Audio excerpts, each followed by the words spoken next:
My girlfriend wanted my son to sleep in the storage room so her nephew could have his bedroom. Said kids are more flexible. Then the whole neighborhood got involved. I need some outside perspective because I'm being told I'm heartless, but I genuinely don't think I'm wrong here. I've been with my girlfriend Miranda for about almost a year. She's great most of the time, organized, caring, good with my son Leo. We met at a community garage sale where I was selling some old car parts from my shop. I'm a mechanic, own a small garage, nothing fancy, but it pays the bills and I get to be my own boss. Leo's lived with me full-time since the divorce 4 years ago. His mom moved 2 states over for work and we maybe talk to her once a month if that. Leo's a good kid, really into robotics. He builds these little robots out of scrap parts from the garage, motors, wires, circuit boards I bring home. His room's got shelves full of them. It's his thing, you know. After everything with the divorce, I'm just glad he's got something that makes him happy. Our house is older but clean. 2 bedrooms, plus there's this small room that used to be a pantry off the kitchen. Right now it's basically storage. I keep some overflow tools in there, boxes of parts, and Leo stores bins of components for his projects. It's maybe 8x10 feet, no windows, just a bare bulb. Gets stuffy in summer. Not ideal for anything but storage. So here's where it starts. 3 weeks ago, Miranda came over looking stressed. She told me her sister Sabrina just separated from her husband and needed a place to stay for a few months. Sabrina has a son, Aiden, who's 14. Miranda describes him as really smart, just a bit sensitive. I said of course they could stay with Miranda at her place. She's got a 1-bedroom apartment, but it has a pull-out couch in the living room, so I figured they could make it work temporarily. That's when Miranda said, "Actually, I was hoping they could stay here." I was surprised but not opposed to the idea. I asked where everyone would sleep. "My house has my bedroom and Leo's bedroom, that's it." Miranda then said something that made my blood pressure spike. "Well, Aiden can't sleep in that storage room, it's too small and dusty, but Leo's room is bigger. Kids are more flexible than teenagers. He can move in there if Aiden stays here." I just stared at her. "You want Leo to move into the storage room?" She said it like it was obvious.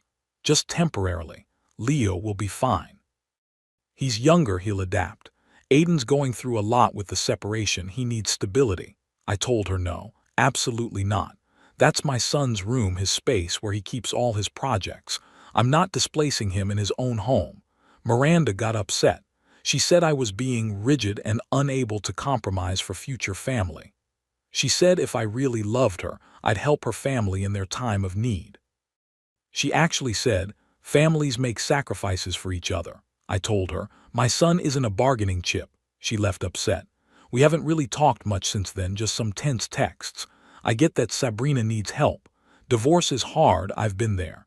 But asking a 12-year-old to give up his bedroom to sleep in a windowless storage room with boxes of car parts isn't a sacrifice. It's just wrong. Leo's been through enough with his own parents splitting up. This is his home, his safe space. Miranda's been sending me articles about blended family dynamics and teaching children generosity. Her friends have been texting me saying I'm being selfish. Even Sabrina sent me a message saying she never expected this kind of coldness. But they're not asking me to give up my room. They're asking my kid to sleep in a storage closet. If refusing to do that makes me an asshole, then so be it. Edit. For those asking, yes, Miranda has a key to my house. No, I haven't asked for it back yet. Yes, Leo knows about this situation and he's been quiet and worried ever since. That's actually what's killing me most. Update 1, posted 3 days later. Well, that escalated faster than I thought possible. So I texted Miranda after reading your responses and said we needed to talk. I told her my answer was still no, but I wanted to discuss other options for Sabrina and Aiden. Maybe I could help them find a short-term rental nearby, or I could lend Miranda some money to get a bigger place temporarily. She read the message and didn't respond. The next day, I came home from work around 6 p.m. and there was a car in my driveway I didn't recognize.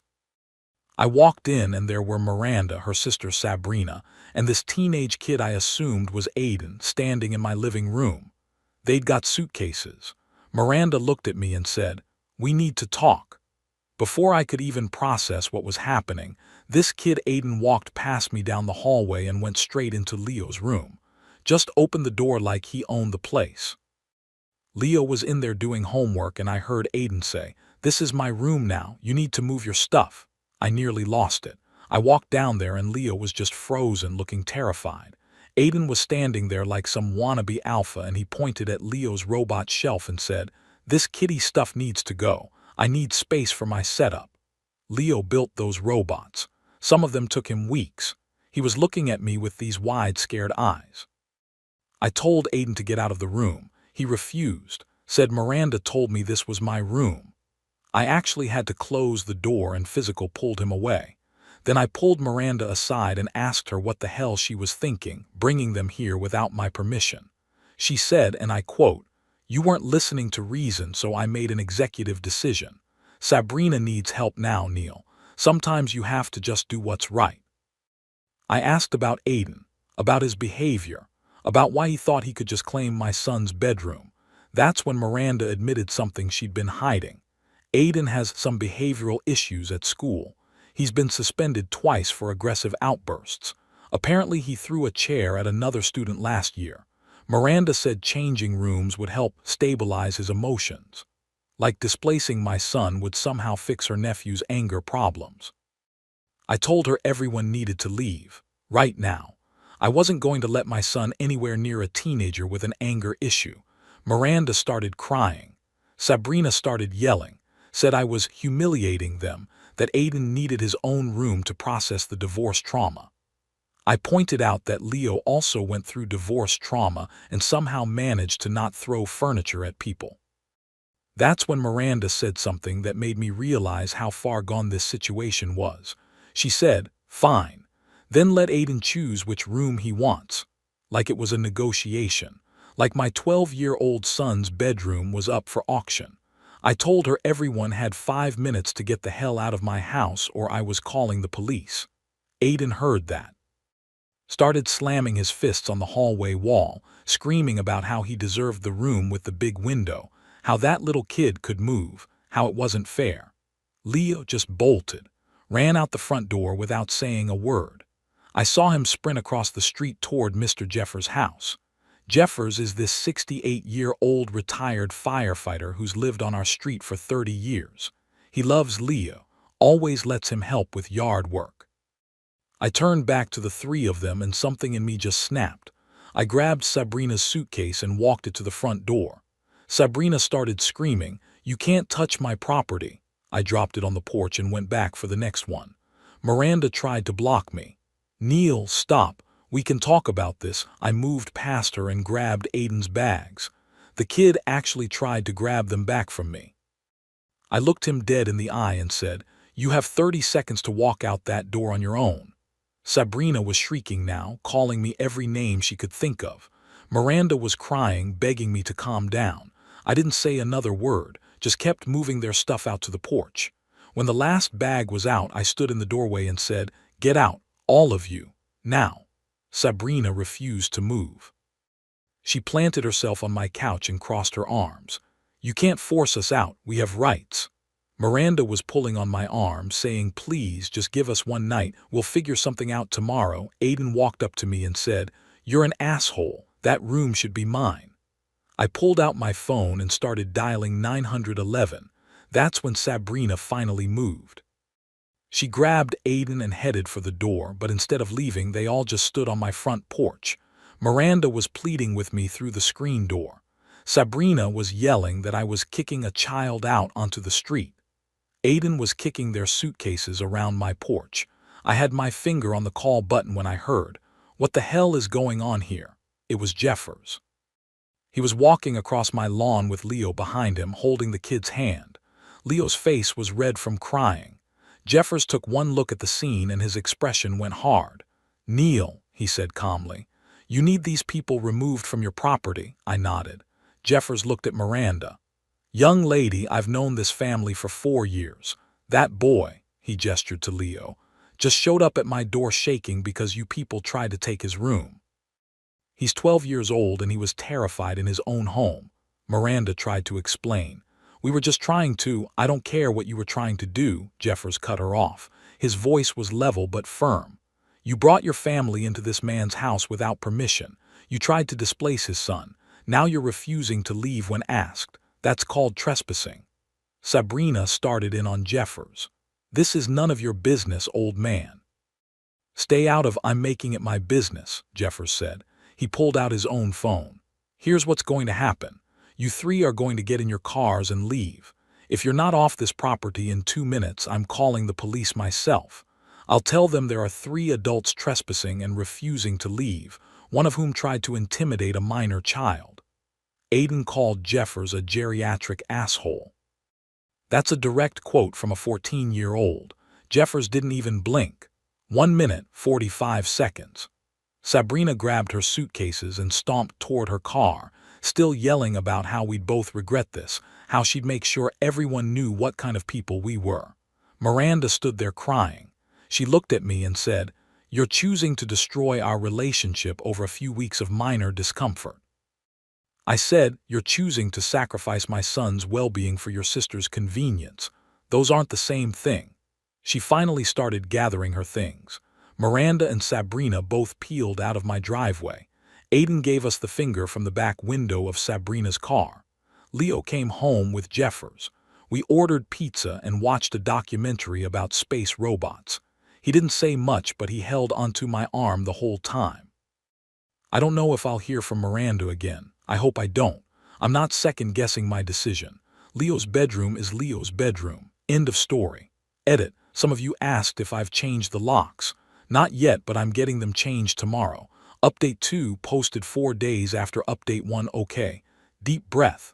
This got so much worse before it got better.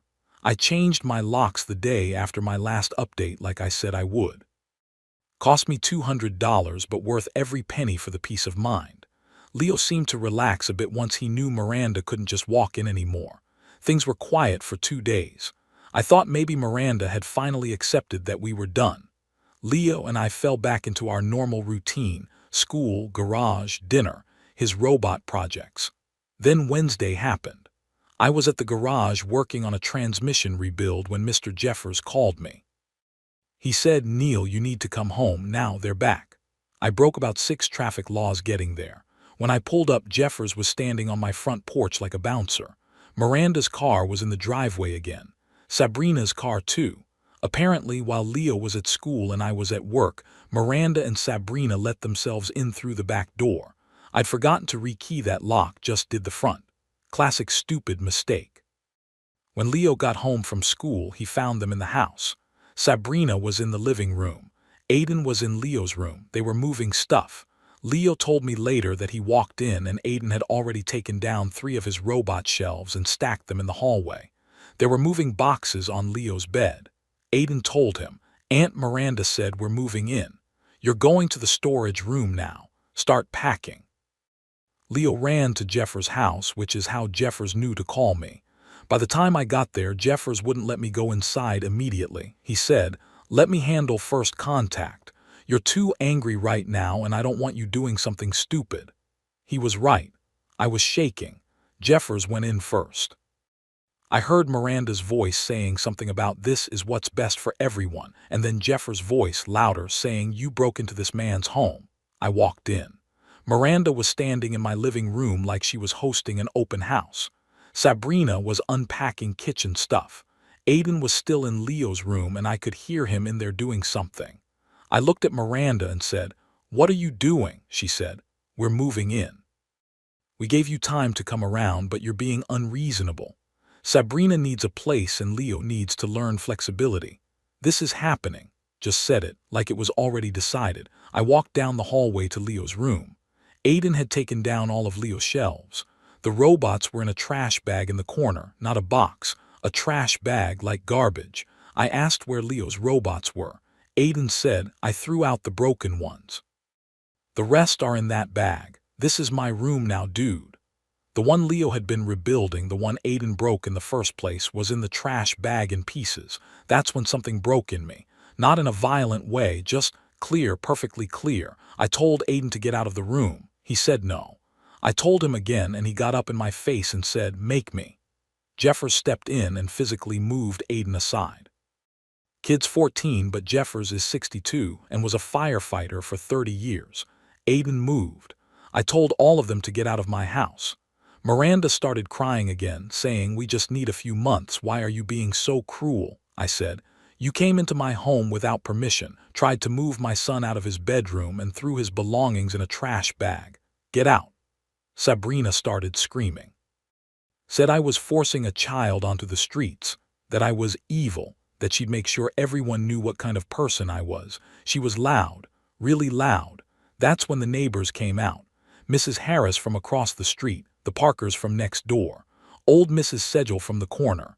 They came out because Sabrina was literally shouting in my driveway about how I was destroying a child's life. Mrs. Harris, who's witnessed this whole circus, spoke up. She said, "I've watched this from the beginning. That boy," she pointed at Leo, who was standing behind Jeffers, "ran to our street scared because these people were trying to take his room. He's the victim here." Other neighbors nodded. Someone was recording on their phone. Sabrina completely lost it. Started cussing at Mrs. Harris, saying everyone should mind their own business. The video kept rolling. Leo started crying because everything was so chaotic and loud. Jeffers stepped fully in front of Leo and said, "Nobody goes near that boy again. Nobody." Miranda tried to get to me, saying, "We can still fix this, just let us stay, we'll figure it out." She was still acting like this was salvageable, like she hadn't just overseen a home invasion. I looked at her and said, "You were willing to traumatize my son to appease your sister. We're done. Get out." I opened the front door and just stood there. Sabrina grabbed Aiden and stormed out, still screaming threats. Miranda stood there crying for a minute, then finally left. Jeffers stayed while I checked the whole house to make sure they didn't take anything or break anything else. The back door lock was jimmied, they'd actually forced it. I called a locksmith right then. Leo and I spent the evening putting his shelves back up and organizing his robots. Most survived. The one he was rebuilding was pretty smashed, but he said he could use the parts for something new. Before bed, Leo came and sat next to me on the couch. He didn't say anything for a while, then he said, "Dad, you didn't let them take my room." I hugged him. "Your room is your room, buddy. That's never changing." He nodded and went to bed. I'm sitting here now, it's past midnight, and I'm just exhausted. Miranda sent me about 30 texts ranging from apologetic to accusatory. Sabrina left a voicemail calling me every name in the book. Jeffers texted saying the neighborhood watch is keeping an eye on my house for the next few weeks. I don't know what else Miranda might try. I don't know if Sabrina will actually try to sue me like she threatened. But I know Leo's safe and his room is still his. That's all that matters. Edit. Locksmith came and rekeyed everything including the back door. $350 total, but worth it. All new keys, gave one to Jeffers in case of emergency. Someone asked where Sabrina's husband is in all this. Apparently he left her because of Aiden's behavioral issues and her enabling of it. She blamed the school, blamed him, blamed everyone but herself. That's what I heard through the grapevine anyway.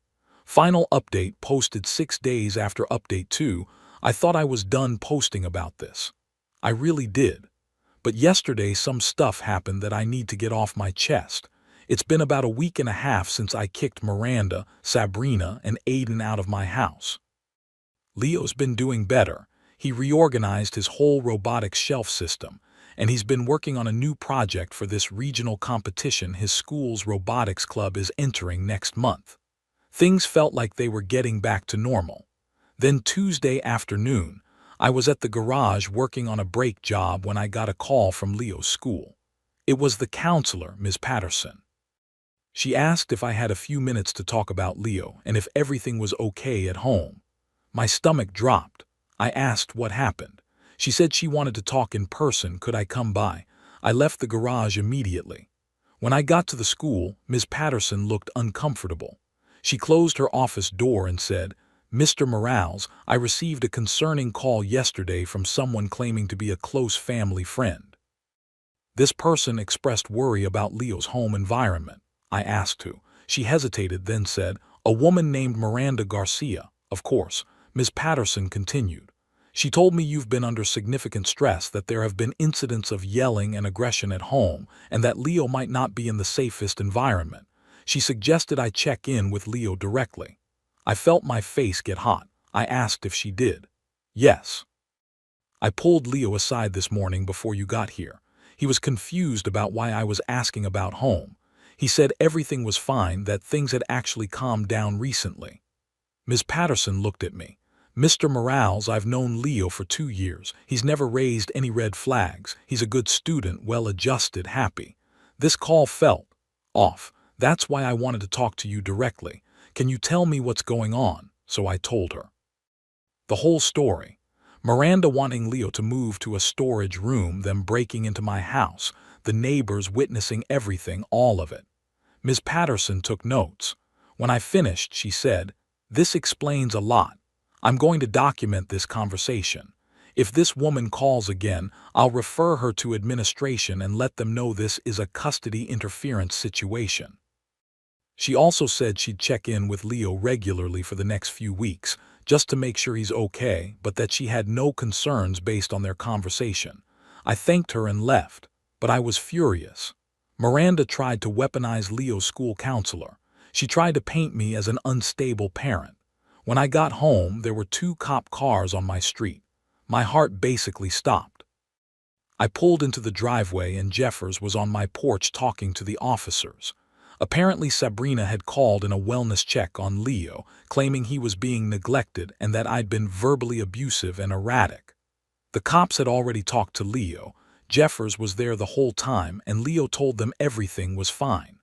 One of the officers said to me, "Your boy seems happy and healthy.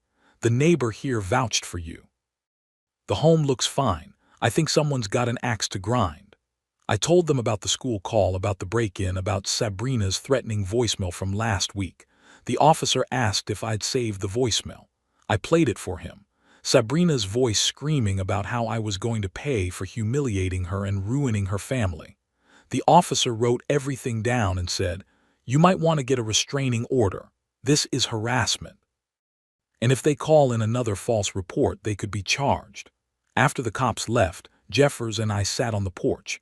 He said the neighborhood watch had noticed Miranda's car driving by twice yesterday and once this morning, just driving by slowly, looking at the house.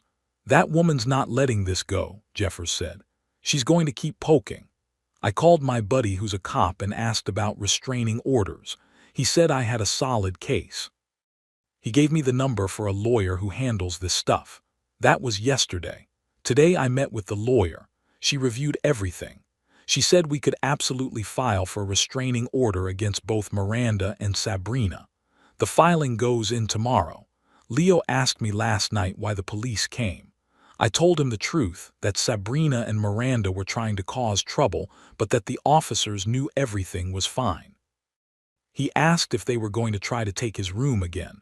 I said, "Never. They're never getting near this house again." This morning I took Leo to school and had a long talk with the principal, just to make sure the whole staff was aware of the situation. They flagged Miranda and Sabrina in their system. When I got to the garage, there was a message on my work phone. It was Miranda.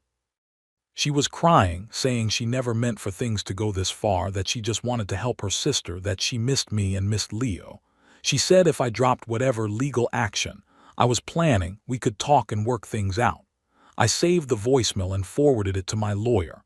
I've got a date set for the restraining order hearing next Friday. Jeffers said he'd testify if needed. Mrs. Harris and 2 other neighbors offered to write statements about what they witnessed. My lawyer said it should be straightforward given the evidence. Part of me still can't believe it came to this. 8 months ago, I met a woman at a garage sale and thought maybe I'd found someone to build a life with. Now I'm filing a restraining order to keep her away from my son. But you know what? I look at Leo working on his robots, excited about his competition, sleeping safely in his own room with his stuff around him, and I know I made the right choice at every turn. Leo's room has always been Leo's room, and it always will be. Thanks for all the support, Reddit.